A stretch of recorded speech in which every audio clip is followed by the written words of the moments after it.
ایک سوال آیا ہے کہ باہر کے ملک میں ملازمت کرنے کے لیے عارضی نکاح ہو سکتا ہے؟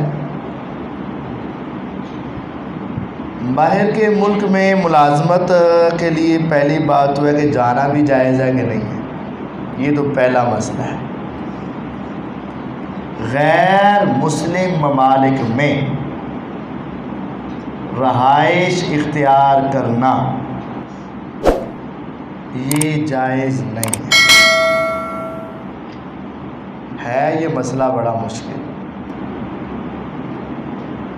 اکثریت تو دین کا سودا کر کے یعنی دین کو بھی چھوڑنے کے لیے تیار ہو جاتے ہیں کہ ہمیں گرین کارڈ مل جائے اور ہمیں وہاں کی نیشنلٹی مل جائے۔ یہ بات واضح ہے، غیر مسلم ملک میں رہائش اختیار کرنا ادھر سے جا کر یہ حرام ہے۔ مسلم ملک کا مسلمان بندہ غیر مسلم ملک میں جا کر رہائش اختیار نہیں کر سکتا۔ ہاں، کاروبار کرنا ایک الگ بات ہے کہ آپ کاروبار کے نظریے سے وہاں جائیں، وہاں کچھ دن ٹھہریں اور واپس آ جائیں، یہ جائز ہے۔ وہاں ملازمت کرنا گویا کہ وہاں رہائش اختیار کرنا ہے، یہ جائز اور درست نہیں ہے۔ جب ملازمت کرنا جائز اور درست نہیں تو عارضی نکاح تو بالاولیٰ جائز نہیں۔ اچھا، عارضی نکاح پاکستان میں ہو یا غیر مسلم ملک میں ہو، عارضی نکاح حرام ہے۔ عارضی نکاح اس ملک میں بھی جائز نہیں ہے اور دوسرے ملک میں بھی جائز نہیں ہے۔ اس کے ناجائز ہونے کی ایک وجہ یہ ہے کہ یہ دھوکہ ہے، دوسری وجہ یہ ہے کہ میرے نبی علیہ الصلوۃ والسلام نے متعہ سے منع کیا، حرام قرار دیا۔ متعہ حرام ہے۔ متعہ کیا ہوتا ہے؟ عارضی نکاح، کچھ وقت کے لیے ان کے ساتھ طے کر لینا، اتنے مہینے، اتنے ہفتے، اتنے دن یہ میں تمہیں پیسے دوں گا اور تمہارے پاس رہوں گا، یہ حرام ہے۔ تو عارضی نکاح ویسے ہی حرام ہے اور غیر مسلم ملک میں رہائش بھی حرام ہے، اور پھر وہاں جا کر یہ کام کرنا یہ کئی گناہوں کا نتیجہ ہے۔ لیکن افسوس یہ ہے کہ ہمیں اس کے حرام ہونا معلوم ہی نہیں ہوتا عوام الناس کو کہ غیر مسلم ملک میں۔ اور یہاں کچھ لوگ کہتے ہیں قاری صاحب جی اوتھے تے اسلام پر عمل کرنے کی کھلی آزادی ہے، یہ دھوکہ ہے۔ اسلام پر عمل کرنے کی کھلی آزادی نہیں ہے، دھوکہ ہے۔ آپ وہاں یہود و نصارہ کے خلاف جہاد کی باتیں کریں، پتہ چل جائے گا کھلی آزادی ہے کہ نہیں ہے۔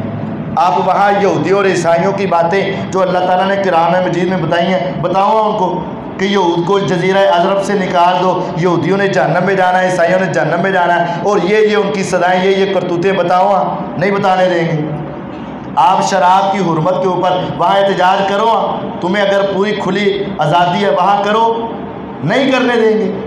اور وہاں تو پابندی ہے اور بڑی پابندی ہے، یہ آپ اگر وہاں غور کرنا چاہیں، اسلام پر عمل کرنے کے لیے آزادی نہیں ہے، یہ صرف زبانی طور پر آزادی ہے، عملی طور پر آزادی نہیں ہے۔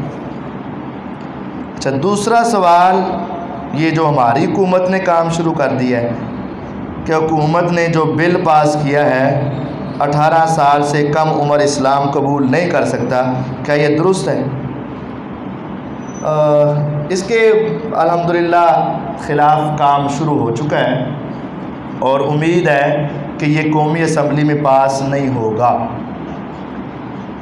سندھ اسمبلی نے اس کو پاس کیا ہے اور قومی اسمبلی میں پیش کرنے کے لیے ابھی پیش کرنے کی تیاری ہو رہی ہے۔ وہ ایک غریدہ فروقی ہیں اور شیری مزاری ہیں اور دوسری کچھ عورتیں ہیں جنہوں نے یہ کام شروع کیا ہے، اور بل ویسے فضول ہے۔ پہلی بات سمجھیں، بل کے دو حصے ہیں۔ 18 سال سے کم لڑکا اسلام قبول نہیں کر سکتا۔ کیوں نہیں؟ کیونکہ جی آپ اگر اس کو لائیں گے تو جبراً اسلام قبول کروایا جائے گا۔ اگر 18 سال سے کم لڑکے کو اسلام قبول کرنے سے روکا جا رہا ہے کہیں جبر نہ ہو جائے، تو اس کو اس کے دین پر رکھنے کے لیے جو روکا جا رہا ہے، کیا یہ جبر نہیں ہے؟ سمجھ آئی بات؟ بھئی اسلام قبول نہیں کرنا کہیں تیرے اوپر کیا نہ ہو جائے، جبر نہ ہو جائے، اور تو ہندو ہی رہ، تو عیسائی ہی رہ، تو غیر مسلم ہی رہ، ہم نے تجھے اسلام قبول کرنے نہیں دینا، کیا یہ جبر نہیں ہے؟ یہ بھی تو جبر ہے نا۔ اور اسلامی تاریخ دیکھیں، اسلامی تاریخ میں سیدنا علی المرتضیٰ رضی اللہ عنہ کتنی زندگی میں مسلمان ہوئے؟ 8 سال کی عمر میں مسلمان ہوئے، 8 سال کی عمر میں۔ تو کیا یہ نعوذ باللہ انہوں نے غلطی کی؟ اور کیا نعوذ باللہ رسول اکرم صلی اللہ علیہ وسلم نے ان کو کلمہ پڑھا کر غلطی کی؟ نہیں، شریعت یہ کہتی ہے کوئی بھی شخص اسلام اپنی مرضی سے قبول کرنا چاہے تو قبول کرواؤ، چاہے اس کی عمر کتنی کیوں نہ ہو۔ عمر بن سلمہ رضی اللہ عنہ، بخاری میں حدیث ہے، عمر بن سلمہ رضی اللہ تعالیٰ عنہ ایسے صحابی تھے، ان کا گھر نا ایک کنویں کے پاس تھا، اور وہ کنواں سڑک کے کنارے پر راستے میں۔ عمر بن سلمہ رضی اللہ عنہ وہاں آ جاتے، چھوٹے سے بچے تھے، اس وقت عمر ان کی 5 یا 6 سال تھی۔ وہاں قافلے آتے جاتے، رکتے، اپنے جانوروں کو پانی پلاتے، اپنے مویشیوں کو پانی پلاتے، پانی بھر لیتے، پانی پیتے، نہاتے، اور پھر آگے چلے جاتے۔ تو اس قافلے سے یہ سوال و جواب کرتے رہتے اور ان سے باتیں پوچھتے رہتے۔ وہاں مسلمانوں کا جو قافلہ آتا نا، مسلمانوں کے قافلے میں کچھ لوگ قرآن کی آیات سناتے۔ عمر بن سلمہ رضی اللہ تعالی عنہ ان کو قرآن سنتے، ان سے تو یاد کر لیتے، ان سے قرآن سنتے تو یاد کر لیتے۔ جب مکہ فتح ہوا، نبی علیہ السلام کے پاس ان کا پورا قبیلہ گیا اور مسلمان ہو گیا۔ آپ نے ارشاد فرمایا مسلمان ہو گئے ہو، اب تمہارے اوپر نماز فرض ہے، تمہیں نماز وہ پڑھائے جو تم میں سب سے زیادہ قرآن کو جانتا ہے۔ اب سارے پہلے دن مسلمان ہوئے، سب نے دیکھا کہ ہمارے اندر تو کوئی بھی قرآن نہیں جانتا، تو پھر وہ چھوٹے عمر بن سلمہ کو پہلے سن کے قرآنی آیات کیا تھی؟ یاد تھی۔ حدیث ہے صحیح بخاری میں، عمر بن سلمہ کہتے ہیں اللہ کی قسم میں نے اس عمر میں ان لوگوں کی امامت کروائی، وَأَنَا ابْنُ 7 سنین اور 6 سنین، سب نے مجھے آگے کھڑا کیا اور میری عمر اس وقت 6 یا 7 سال تھی۔ کلمہ پڑھ کے مسلمان بھی ہوئے اور اپنے قوم کے امام بھی بنے۔ عمر کتنی ہے؟ 6 یا، تو یہ 18 سال سے پہلے اس کو مسلمان ہونے کی اجازت نہیں۔ نعوذ باللہ، یہ تو میرے نبی علیہ السلام کی توہین ہے کہ جنہوں نے ان کو کلمہ پڑھا کے مسلمان کیا، پھر انہوں نے بھی زیادتی کی ہے۔ بے شمار دلائل ہیں کہ یہ 18 سال سے پہلے، 18 سال سے پہلے بچہ بالغ ہو جاتا ہے کہ نہیں ہوتا؟ ہو جاتا ہے نا۔ تو بالغ کے ہونے تک تو چلو پابندی یہ حکومت کہہ سکتی ہے کہ یہ ناسمجھ ہے، جب بالغ ہو گئے وہ سمجھدار ہے، اور بلوغت کے بعد اگر ہم اس کو روکے رکھیں گے نہیں تو مسلمان نہیں ہونا، کافر ہی رہے، اگر وہ مر گیا تو کہاں جائے گا؟ اور وہ یہودی بچے والا واقعہ بھی معروف ہے، آپ نے اس کے گھر میں جا کر ان کو کلمہ پڑھایا تھا کہ نہیں پڑھایا تھا؟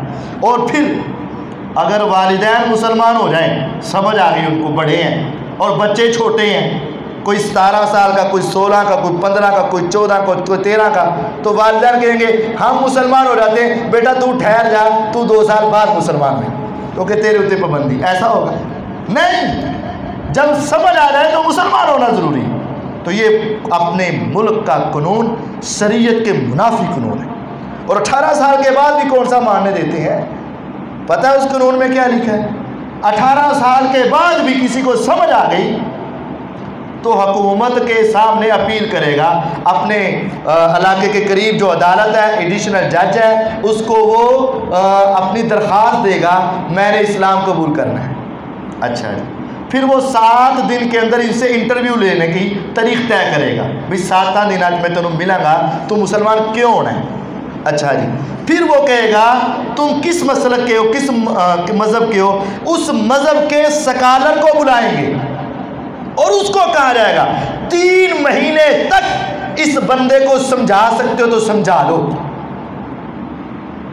یہودیوں سے مسلمان ہے تو یہودی کو بلاؤ، عیسائیوں سے ہونا چاہتا ہے عیسائی کو بلاؤ، ہندو سے ہونا چاہتا ہے ہندو کو بلاؤ، وہ 3 مہینے تک اس کو سمجھائے گا۔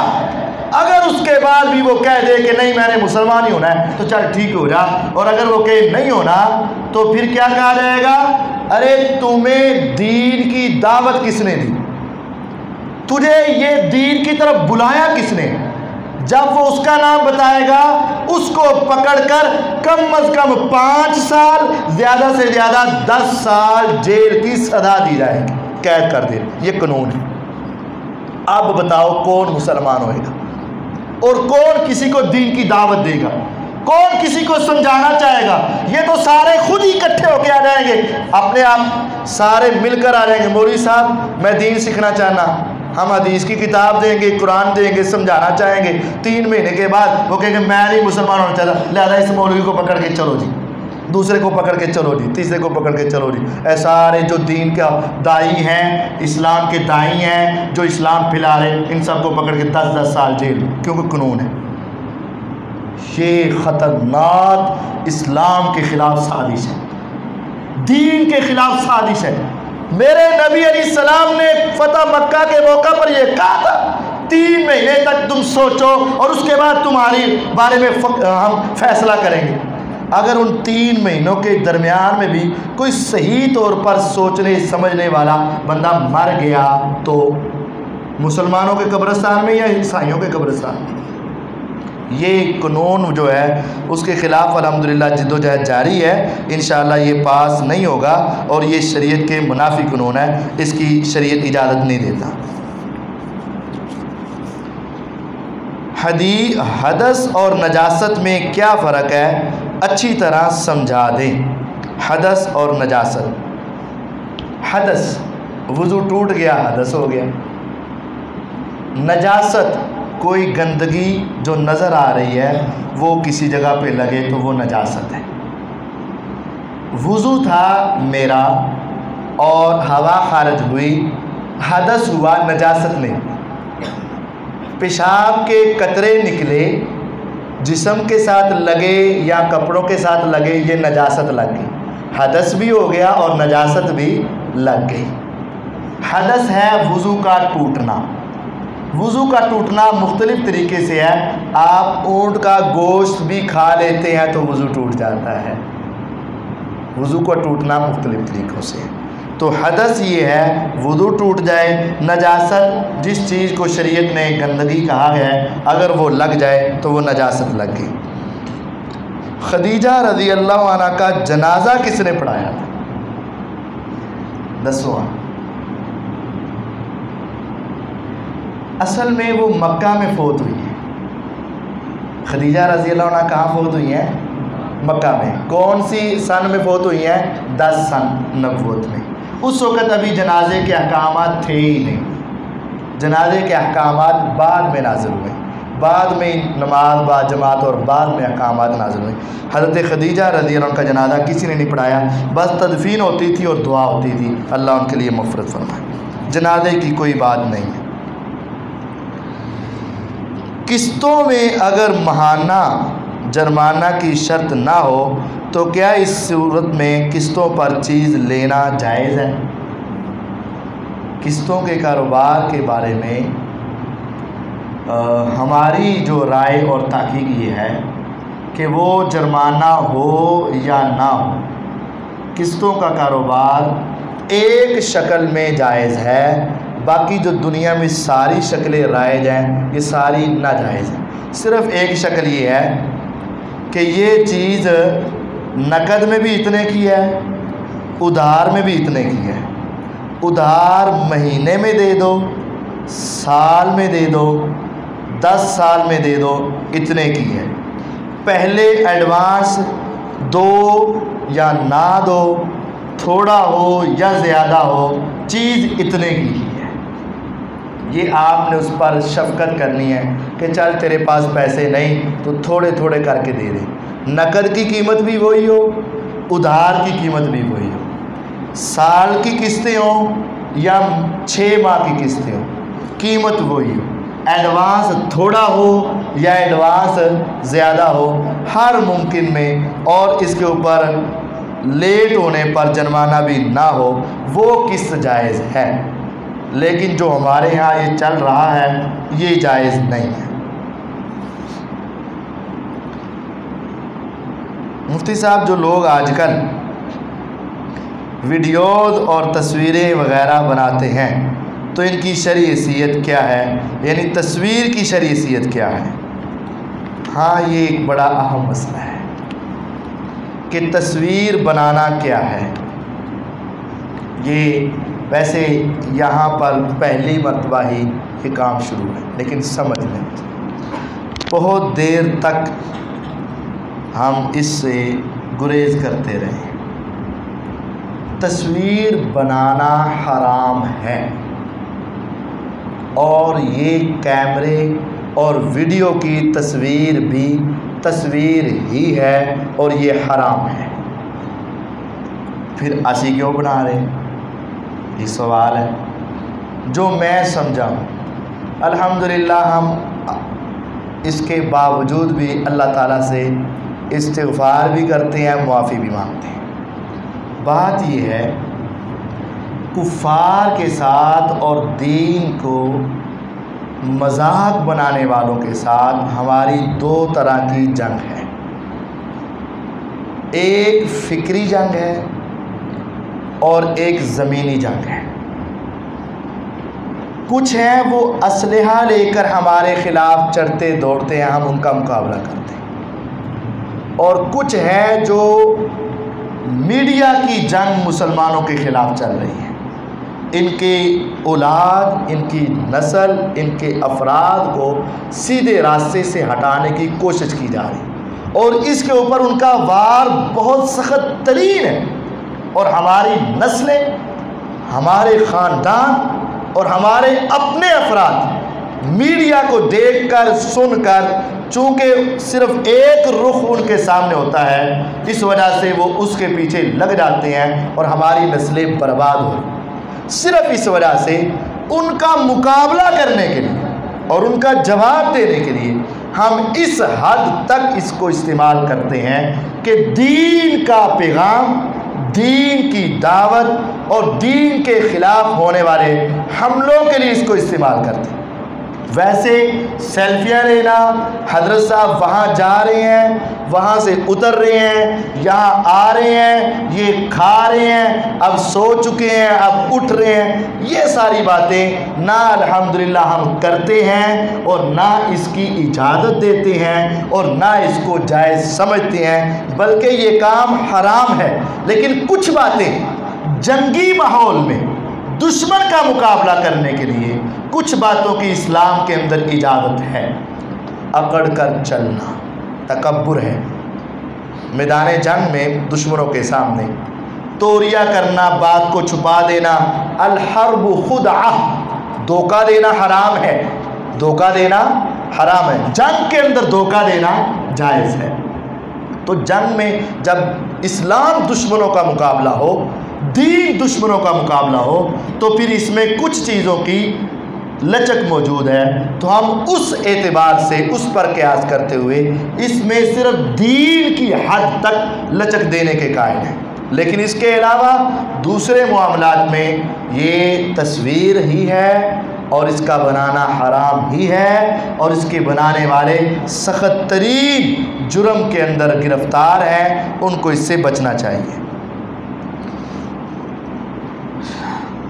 اے تو تسی پہلے دن ہی مشکل سوال کرنا پہ ہو، اگیوں کی کرو۔ اس وقت اہل حدیثوں میں جو حسینی اور یزیدی کا ٹرینڈ چلا ہوا ہے، اس کی کیا حقیقت ہے؟ حضرت حسین رضی اللہ تعالی عنہ کے ساتھ محبت کرنا یہ ہمارے ایمان کا حصہ ہے۔ جو شخص سیدین کریمین حسنین رضی اللہ عنہما، حضرت حسن حسین رضی اللہ عنہما کا دشمن ہے، وہ ہمارا بھی دشمن ہے اور وہ اللہ کا دشمن ہے۔ جس کے دل میں ان کا بغض ہے اس کے دل میں منافقت ہے، مسلمان نہیں۔ لیکن اس کا یہ مطلب بھی نہیں ہے کہ ہم ان کے نام کا ایک فرقہ بنا دیں اور حسینی کہہ رہے ہیں، یہ جائز نہیں۔ وجہ دلیل، کیا آپ کو عیسیٰ علیہ السلام سے محبت نہیں ہے؟ کوئی آدمی ہاتھ کھڑا کرے میں عیسیٰ علیہ السلام سے محبت نہیں کرتا، کریں کافر ہو جائے گا، ہو جائے گا نا؟ تو کیا اس محبت کی وجہ سے عیسائی شروع کروا دو کہ میں عیسائی ہوں کہو گے؟ کوئی تمہیں کہے گا کہ نہیں نہیں نہیں میں تو مسلمان ہوں، تم خود بھی نہیں کہو گے حالانکہ محبت ہے، کوئی تمہیں کہے گا پھر بھی نہیں کہو گے۔ کیوں؟ وجہ یہ ہے کہ ہمارے نبی محمد الرسول اللہ صلی اللہ علیہ وسلم کی نسبت ہمیں پسند ہے، یہی بات ہے نا۔ عیسائی کہلوانا کیوں نہیں پسند کرو گے؟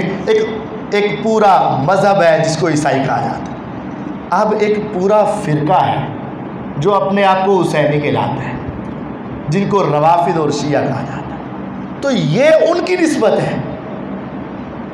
اگر آپ محبت کی وجہ سے کہہ رہے ہیں تو میرے نبی علیہ الصلوۃ والسلام کی وہ حدیث کہ آپ نے فرمایا حسنین جنت کے شہزادے ہیں اور ان کے باپ ان سے افضل ہیں، بہتر ہیں، علی رضی اللہ عنہ، تو پھر تو آپ کو کیا کہلانا چاہیے؟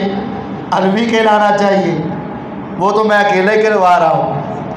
ہاں، ہم اس نسبت کی وجہ سے نہیں کہلواتے، ہمارا خاندانی تعلق ہے، ہمارا خاندانی نسب ہے، اس وجہ سے علوی کہلاتے، وگرنہ ہم محمدی کہلوائیں گے، ہماری نسبت محمد الرسول اللہ صلی اللہ علیہ وسلم سے۔ اگر آپ اس طرح فرقے بنانا چاہیں تو پھر تو صدیقی فرقہ بنا دینا چاہیے، فاروقی فرقہ بنا دینا چاہیے، عثمانی فرقہ بنا دینا چاہیے، علوی فرقہ بنا دینا چاہیے، لیکن صحابہ کے ساتھ محبت کے باوجود یہ فرقہ بنایا نہیں۔ اچھا، ایک یہ سوشل میڈیا پہ بڑا چل رہا ہے، ایک عالم دین نے اس کے اوپر دلیل دی کہ حسینی کہنا چاہیے۔ اس نے کہا نبی علیہ السلام نے فرمایا تھا حسین منی و انا من حسین، حسین مجھ سے ہے اور میں حسینی ہوں۔ یہ حدیث پیش کی، یہ حدیث ہے لیکن یہ ترجمہ نہیں ہے۔ حدیث ہے حسین مجھ سے ہے اور میں حسین سے ہوں، اس کا مطلب یہ ہے میرا تعلق حسین سے ہے، حسین رضی کا تعلق مجھ سے ہے، مجھے ان سے محبت ہے، ان کو مجھ سے محبت ہے۔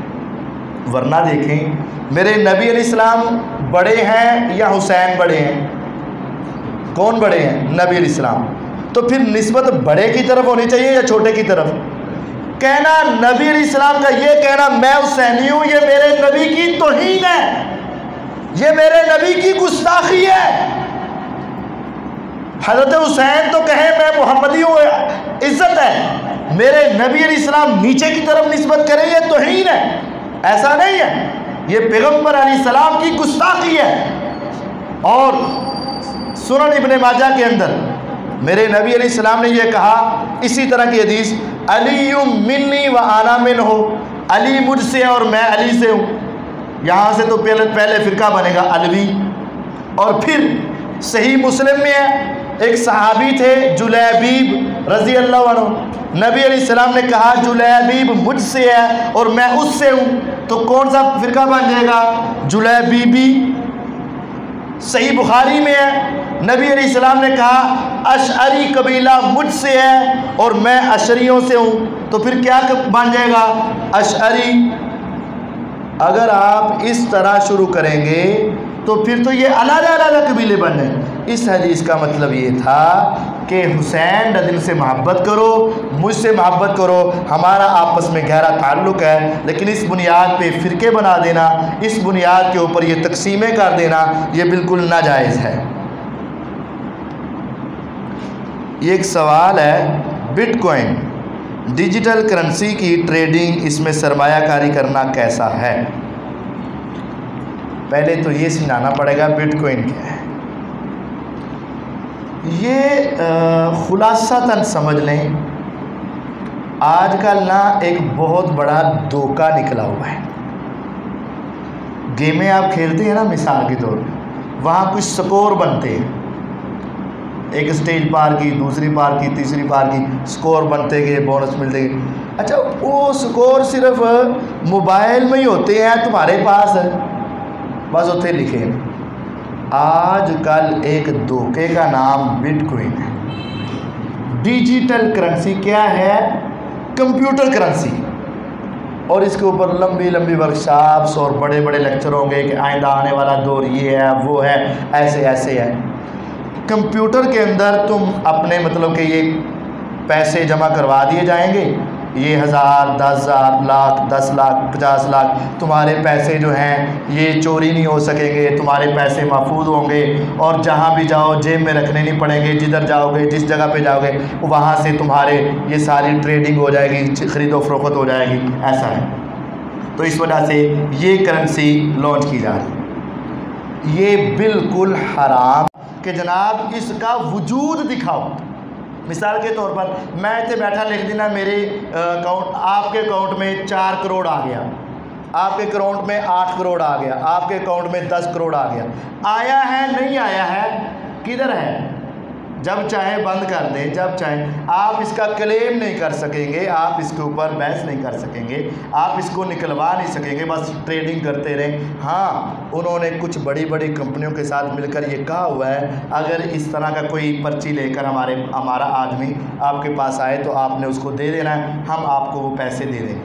اصل میں آپ سب کا پیسہ اکٹھا کر کے ایک جگہ پہ لگایا جاتا ہے سود کے اوپر، پھر اس میں سے جو اضافہ ہوتا ہے وہ خود بھی استعمال کرتے ہیں، اور وہ بڑی بڑی کمپنیوں کو بھی اس اضافے میں شریک کر لیتے ہیں، لیکن اس کی کوئی عملی شکل موجود نہیں ہے۔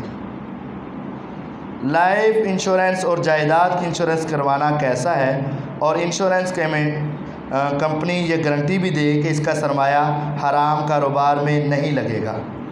یہ ایک بڑی اچھی بات ہے کہ انشورنس کمپنی یہ ہمیں گارنٹی دے دے کہ آپ کا پیسہ حرام کاروبار میں نہیں لگے گا۔ گارنٹی دے دے بہت اچھی بات ہے، لیکن ہماری تسلی کروا دے کہ یہاں لگا ہوا ہے وہ بھی دکھا دے۔ ایک ہے کہ حرام کاروبار میں نہیں لگے گا، لکھ دیا ہے، ان کی مہربانی ہے، لیکن یہاں لگا ہوا ہے یہ دکھا دے، یہ ہمیں کوئی ایگریمنٹ دکھا دے، کوئی جگہ دکھا دے، کوئی چیزیں دکھا دے، ایسا کوئی نہیں ہے۔ یہ کہنے کی باتیں ہیں، حقیقت کے ساتھ اس کا کوئی تعلق نہیں۔ انشورنس کو سمجھیں، یہ ایک سود کی بھی شکل ہے اور ایک یہ جوئے کی بھی شکل ہے۔ آپ اپنی لائف انشورنس کرواتے ہیں، زندگی کی انشورنس، ڈاکٹر آ کے آپ کی باڈی کا معائنہ کریں گے کہ ہمارے اندازے کے مطابق یہ 20 سال زندہ رہے گا، یہ ڈاکٹروں کی بات ہے، لیکن آپ بھی جانتے ہیں، میں بھی جانتا ہوں، یہ کسی کے پاس حقیقی گارنٹی نہیں ہے کہ صحیح آدمی بھی ایک دم سے ہارٹ اٹیک ہوا فوت ہو گیا۔ تو یہ ایک تو اللہ تعالیٰ کی جو پوشیدہ رکھی ہوئی چیز ہے اس کے بارے میں اپنے اندازے ہیں۔ دوسری بات یہ ہے کہ آپ نے ساری قسطیں ادا کر دیں اور آپ کا کوئی نقصان نہیں ہوا۔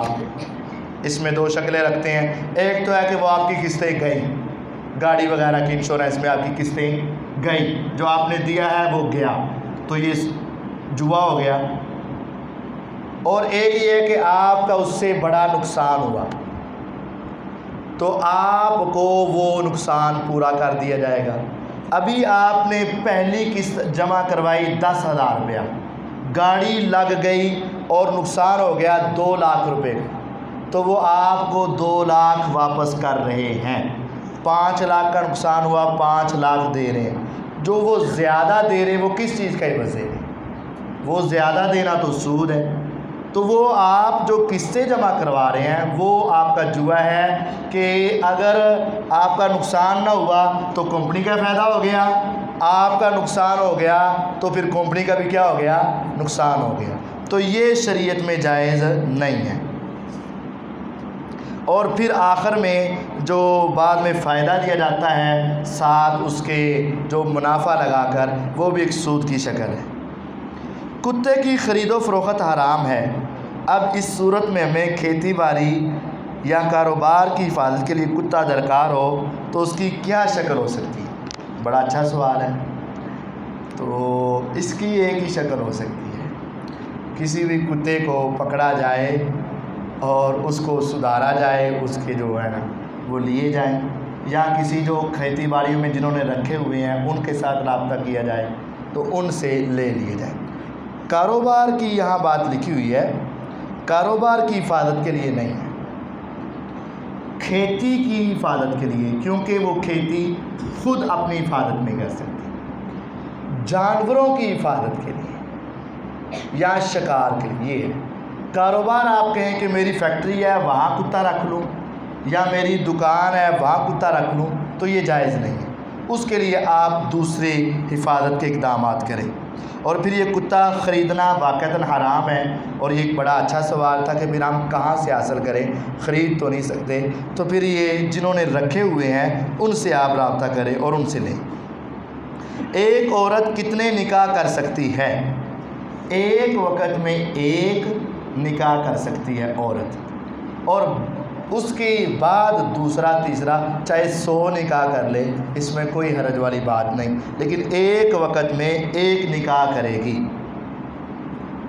حضرت یعقوب علیہ السلام کو حضرت یوسف علیہ السلام نے سجدہ کیا، تو کیا آج کوئی بزرگ ہو تو اسے سجدہ کیا جا سکتا ہے؟ جواب ادا دے ویچیے۔ کس نے سجدہ کیا؟ یعقوب علیہ السلام نے۔ کس کو کیا؟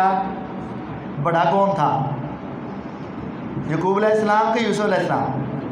بزرگ کون تھے؟ ایتھوں تو نکلتا ہے بزرگاں چاہیے سانو سجدے کرا، چھوٹیاں یہاں سے تو یہ نہیں، یہ مسئلہ ایسے نہیں ہے۔ اصل میں ہر شریعت میں مسئلہ بدلتا گیا۔ پہلی شریعتوں میں یہ جائز تھا، لیکن ہماری شریعت میں نبی علیہ الصلوۃ والسلام کے پاس ایک صحابی آئے اور آ کر کہنے لگے، میں نے ہیرا کے بادشاہوں کو دیکھا، اس علاقے میں گیا، وہاں کا بادشاہ جب اپنے آتا ہے تخت پر تو ان کے وزیر مشیر جو ہے ان کو جھک کر سجدہ کرتے ہیں، تو ہم یہ سمجھتے ہیں کہ آپ زیادہ حقدار ہیں، ہم آپ کو سجدہ کریں۔ فرمایا نہیں، ما کنت، میں کسی کو اجازت نہیں دیتا کہ کسی مرد انسان کو سجدہ کرے۔ لو کنت لآمر لأحد ان یسجد لأحد لأمرت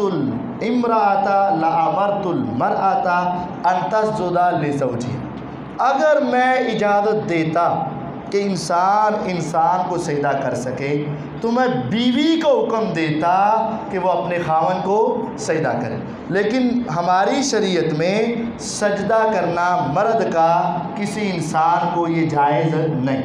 تو یہ سجدہ تعظیمی پہلے جائز تھا، اب حرام ہے۔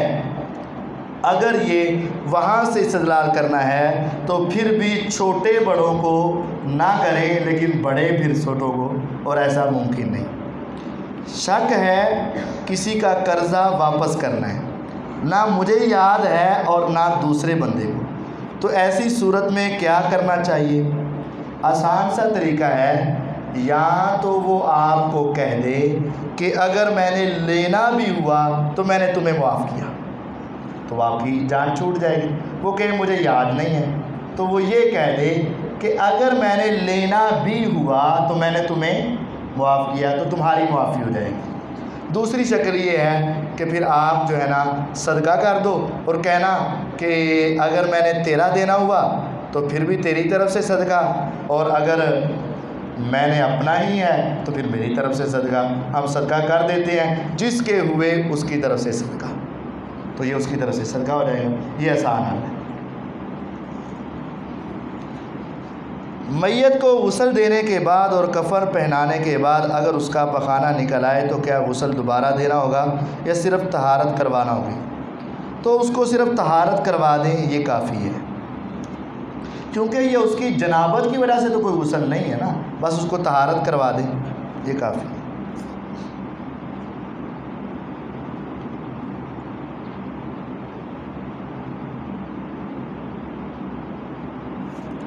جب کوئی فوت ہوتا ہے تو مارکیٹ میں لوگ دعا اور فاتحہ کے لیے 3-4 دن بعد دکانوں پر جا کر کہتے ہیں۔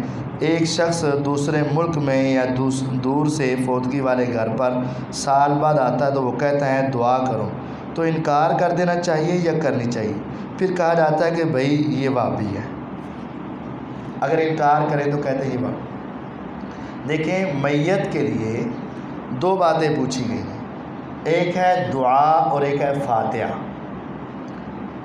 فاتحہ میں میت کے لیے کوئی دعا نہیں ہے۔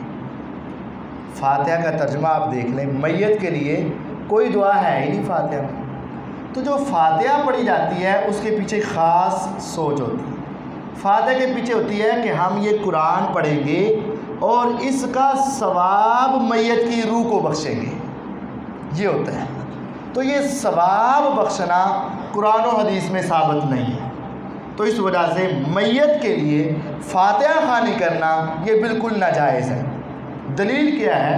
نبی علیہ الصلوۃ والسلام کی بیوی خدیجہ رضی اللہ عنہ، دوسری بیوی سیدہ زینب ام المساکین رضی اللہ عنہ، آپ کی زندگی میں فوت ہوئیں، آپ کی 3 بیٹیاں فوت ہوئیں، آپ کے 3 بیٹے فوت ہوئے، آپ کے چچا فوت ہوئے، سینکڑوں صحابہ فوت ہوئے، آپ نے کسی کی وفات کے بعد یہ فاتحہ خوانی نہیں کی ہے تو دکھائیں، نہیں، تو ہمیں یہ فاتحہ خوانی نہیں۔ دوسرا یہ ہے کہ دعا ضرور کرنی چاہیے، اور یہ ہمارا حق ہے، قرآن مجید نے ہمیں سکھائی ہے، ربنا اغفر لنا ولاخواننا الذین سبقونا بالایمان، اے اللہ ہمیں معاف کر اور ہم سے پہلے جتنے مسلمان فوت ہو چکے ان سب کو معاف کر، یہ دعا کرنی چاہیے۔ لیکن جو تیسری بات ہے کہ پھوڑی پر بیٹھ کر یا وہاں بیٹھ کر ہاتھ اٹھا کر دعا کرنا، ایک آیا اس نے کہا جی کلام بخشو، یا اس نے کہا دعا کرو، ہاتھ اٹھا لیے، ابھی اس نے پھیرے ہیں تو دوسرا آ گیا، پھر ہاتھ اٹھاؤ، پھر تیسرا آ گیا۔ ہوتا کیا ہے اس میں کہ وہ آتا ہے کہتا ہے دعا کرو یا کلام بخشو، تو ہاتھ اٹھا لیے نا، تو دعا کوئی نہیں کر رہے، سارے اس کی طرف دیکھ رہے ہیں جو آنے والا ہے۔ جب وہ منہ پر ہاتھ پھیرے گا سارے اس سے پھیرے گا، جتنی دیر تک وہ اٹھائے رکھے گا یہ اٹھائے رکھے گا۔ تو یہ ایک ایسی دعا ہے کہ انہوں نے شروع کی تھی، اونچی آواز میں آئی بھی نہیں، اور تم بیٹھے رہے، جب اس نے ختم کی اسی ویلے تمہاری دعا بھی یا تو پہلے ختم ہو یا بعد میں ختم ہو۔ تو یہ ایک ٹرینڈ چلا ہوا ہے۔ دعا کریں، ضرور کریں، میت کے لیے دعا کرنا ہماری ذمہ داری ہے، اس کے گھر والے کے ساتھ گلے ملیں، کہیں اللہ تمہاری میت کو معاف کرے، اس پر رحم کرے، اس کو عذاب قبر سے بچائے، عذاب حشر سے بچائے، اس کے حساب کو آسان کرے، یہ اونچی آواز سے دعائیں کریں، سارے آمین کہہ دیں گے، شریک ہو جائیں گے۔ تو یہ جو ٹرینڈ چل رہا ہے یہ بالکل درست نہیں ہے۔ یہ بینکنگ کے بارے میں توضیح فرما دیں، یہ اس کے بارے میں آپ پتہ نہیں کیا پوچھنا چاہ رہے ہیں کہ بینکنگ کے بارے میں کیا توضیح فرمائیں۔ یہ اگلے سوال میں آپ تفصیل سے اس کی کسی شک کے اوپر سوال کریں تو دیں گے، اب وقت بھی ختم ہونے کی طرف۔ نشے کی ہر چیز حرام ہے تو نیند کی گولیوں میں بھی نشہ ہوتا ہے، کیا یہ لینا جائز ہے؟ نشہ آور ہر چیز حرام ہے، بالکل ٹھیک ہے۔ اب نیند کی گولی میں نشہ ڈالا جاتا ہے، کیا وہ فیم وغیرہ کی شکل میں ڈالی جاتی ہے؟ نیند کی گولی میں نیند آتی ہے، اس کو نشہ مت کہیں، فرق سمجھیں۔ ایک بیمار شخص ہے اور اس کو نیند نہیں آ رہی اور ہفتہ تک اگر نہیں کھائے گا تو وہ بیدار رہے گا اور وہ ذہنی طور پر، مینٹلی طور پر بیمار ہو جائے گا اور اس کا زندہ رہنا مشکل ہو جائے گا۔ تو بطور علاج نیند لانے کے لیے ایسی چیز دی جاتی ہے، اس کو نشے کے ساتھ تشبیہ نہ دیں۔ نشہ یہ ہے جو بطور انجوائے کیا جاتا ہے اور پھر اس کے ساتھ عقل خراب ہوتی ہے اور انسان اول فول بولنے شروع ہو جاتا ہے اور اس کو اپنے حالات کی خبر نہیں رہتی۔ تو بطور علاج نیند کی گولی کا استعمال یہ ایک الگ چیز ہے، بطور انجوائے اور ایسی چیز کا استعمال جو عام آدمی کے لیے اول فول بکنے کے مترادف ہو، اس چیز کا الگ ہے۔ ان دونوں کو اکٹھے کر دینا یہ درست نہیں ہے۔ مجبوری کے طور پر نیند کی گولیاں استعمال کی جا سکتی ہیں۔ تو ہمیں دوبارہ میں اپنے اس پروگرام کو دہرا دیتا ہوں۔ ہمارا انشاءاللہ یہ ہر اتوار کو 1:30 بجے پروگرام شروع ہوا کرے گا۔ ہم ایک حدیث کی کتاب شروع کریں گے، ایک طرف سے وہ تمام احادیث پڑھنا شروع کریں گے جس میں سارے مسئلے آئیں گے۔ کوشش یہ ہوگی کہ 35 سے 40 منٹ کے اندر ایک چیپٹر مکمل کیا جائے جو اس میں 20 سے 25 احادیث ہوں۔ اس کے موافق یا اس کے علاوہ جو آپ نے سوال کرنے ہوں، پھر وہ آپ کو سارے سوالات کرنے کی اجازت ہوگی، اور سب سے آخر میں ایک وظیفہ ہوا کرے گا۔